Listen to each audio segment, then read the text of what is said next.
Hi there. Today's pod is about covering a public event or a public speech. Remember, your second assessment is a story based on covering an event. So please listen to this pod carefully and follow instructions. Remember, before you go in to cover a public speech, you have to research the topic as well as the speaker. Look up the speaker's bio on the web ahead of time. Get background information on the topic and look at articles previously written on it as well. Make sure you arrive early and find a good seat. Places may get filled up very easily, and this is what's going to happen in the Week 10 special lecture by the 60 Minutes team. And you don't want to be late, and you don't want to miss a part of the speech. You may not be allowed in after the speech starts, so please make sure you arrive on time or before time and get seated. Also find a place or a seat where you can really hear in properly. Check if you can record the speech. Also take photos, video, and tweet about the event. This is how journalists work in the real world. You must know and estimate how many people are attending the event. If you are not able to do this, you can ask the organizers or you can do a rough head count yourself. Find out about the space's seating capacity. That's another way to get information.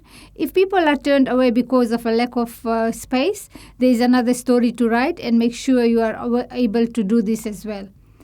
When you are covering the speech, please do not just summarize the speech. If that was the call, we would probably just be able to get the speech and run it in its entirety. So you really have to think about getting the most important information out of that speech. Your role there is to find the information and filter it. Listen for the takeaway moment. This is a really crucial advice that I want to give to you today. Many speeches have a pivotal moment that defines them. Maybe the speaker says something controversial or suggests an unusual plan of action. Keep your ear to the ground when listening to the speech. If the audience has a strong reaction to something that he or she says, chances are that becomes the takeaway moment. The takeaway moment is what you should lead with and go into more detail about it later in your story. You will be adding value to this with more research. So in other words, when the speaker presents something and the crowd responds with an applause or boos him or her, that can be a takeaway moment. But what did the speaker actually say? Take a good grasp of that and then do more research on that particular item or that particular issue to be able to get your story. That's how you cover a public event. After the event is over, please hang around. Just talk to people. Talk to other people who are around there or in that space. Don't leave immediately because you may miss out on a crucial information or a crucial moment to get more information. You can ask the audiences for their reactions. If there is a reception following this speech, and normally this happens in public events, go to it and talk to people. Try to grab the speaker and ask follow-up questions to what you may have identified as the lead story or the lead paragraph for your story. This way you can ensure you understand what was said or was being said, and don't be timid in asking your questions. Just be brave enough. I'll give you a quick example of how when I was covering the Commonwealth Heads of Government meeting in Scotland in Edinburgh in 1997, and I felt really intimidated, I must be really honest with you. The event was being covered by the international media, and I was representing the Fiji Times, and Fiji is a dot on the world map. And so I went there with just my humble pen and paper. And Tony Blair was Prime Minister, British Prime Minister then, and Fiji had just regained entry into the Commonwealth fold. And I had just one question to ask Tony Blair, but he would not even look at me. I had raised my left hand while I was frantically writing with my right hand. He just totally ignored me.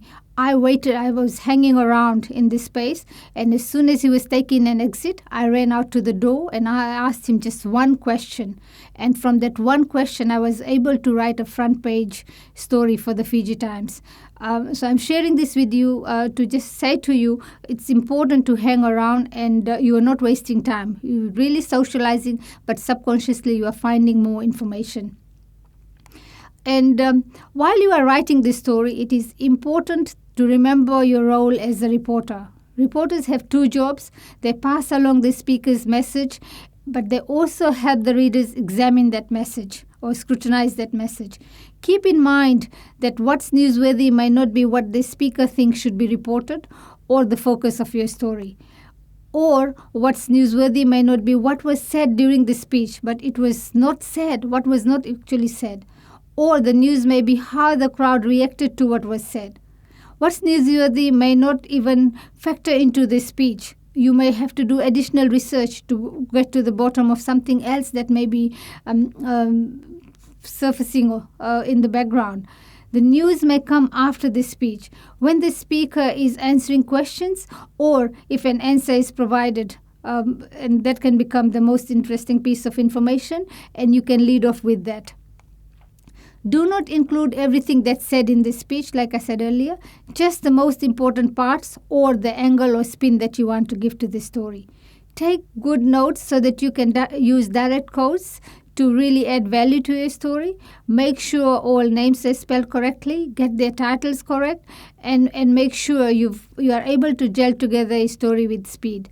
Write the story as soon as possible because remember you are really working against deadlines, and in the case of the week 10 guest lecture, I'd expect you to actually write the story straight away soon after the lecture or during the lecture and send it out to your social media platforms as well as to the media, because there'll be 300 odd students in that forum and they'll all be competing to get published or get an outcome for their story. When discussing your story structure, it is important that you have a strong lead, which is the most newsworthy point that the speaker made.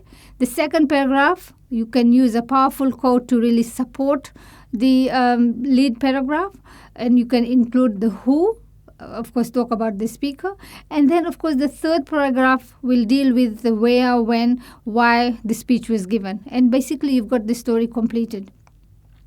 The rest of the story combines quotes, descriptions, background information, secondary sources, and audience's reactions to the event. This information was taken from Tony Rogers' journalism.about.com. Please go to the site to get additional information.